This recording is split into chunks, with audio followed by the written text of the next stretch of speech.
Welcome, everyone. Today, we're diving deep into the fascinating world of Singapore's en bloc sales, a process where an entire property development comes up for sale as a whole, sort of like a backstage pass into how the property market shifts. That's really intriguing. So en bloc literally means selling everything at once, right? Exactly. En bloc comes from French, meaning as a whole. In Singapore, it means selling all units within a development collectively to one buyer, usually a developer, instead of one unit at a time. Yeah, I see. It's almost like placing one giant for sale sign on the entire condo complex. Right. And the process typically kicks off when a sizable portion of the property owners, often driven by factors like aging buildings and rising maintenance costs, begin to show interest in selling collectively. So, once enough owners are interested, what's the next step in the process? Well, the owners form a sales committee, which becomes the collective voice to represent them. This committee handles everything from selecting a real estate agency to appointing independent professional valuers. And these valuers, they really are pivotal here, aren't they? Absolutely. They look at the entire property, not just the current value of each apartment, but the potential, what might be built on the land according to zoning rules and market conditions. It's like they're seeing what could be, not just what is. Yeah, that's a smart approach. They are not just valuing walls and roofs, but also the future possibilities. Exactly. Once the valuation is in, the sales committee moves into negotiating an en bloc agreement with interested buyers. This agreement is, quite detailed, covering everything from price to payment timelines and any specific clauses relevant to the deal. Wow, sounds like a mountain of legal details, but I guess accuracy here is crucial. It sure is. And the process doesn't stop there. The draft agreement still needs to win over the majority of owners, typically, about 80% support, though that figure can shift a bit depending on the development's age. 80%? That's a hefty majority. That means even if a substantial number of owners agree, they need nearly almost everyone to be on board. Precisely. That supermajority rule is key.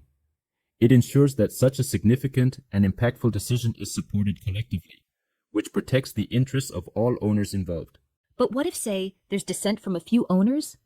Doesn't that complicate the whole deal? It can, definitely. And that's actually where things get a bit tricky. Even if the majority is in favor, those dissenting voices can sometimes lead to prolonged negotiations or even legal challenges. Yeah. I wonder, though, do you think the requirement for such a high percentage actually protects owners? Or could it sometimes stifle profitable opportunities for redevelopment? Interesting point. On one hand, it does protect individual interests, but on the other, it can delay or even block opportunities for significant improvements in the property I landscape. see your perspective. Exactly. It's like, trying to please everyone might, at times, slow down progress. Definitely, it's a classic case of balancing collective benefit with individual rights. Now, moving past the approval stage, once the necessary consent is secured, the sale is executed and property ownership is transferred to the buyer. And then comes the big question. How do they fairly distribute the proceeds among owners with units of different sizes and values? Right. That's where apportionment, essentially the method of fairly dividing the sale returns, comes in. There are several methods in play here. Could you break those methods down for us? Sure thing. One common approach is the share value method, where each unit is allocated a specific number of shares based on factors like its size or location when the development was built. So, larger or more favorably located units have higher shares, leading to a bigger cut of the sale. That makes sense. It's like getting more slices of the pie if your unit has more bite. Exactly. Then there's the strata area method, which is more straightforward. You simply split the proceeds in proportion to the physical area of each unit. So, bigger physical space means a bigger share of the windfall. So it's like, dividing a pizza based solely on the size of each slice. Clear and uncomplicated. Right. But things get more interesting with the proportional share method. This one is essentially a blend of the share value and the stratified area methods. It tries to balance the original share allocations with the current physical sizes of the units.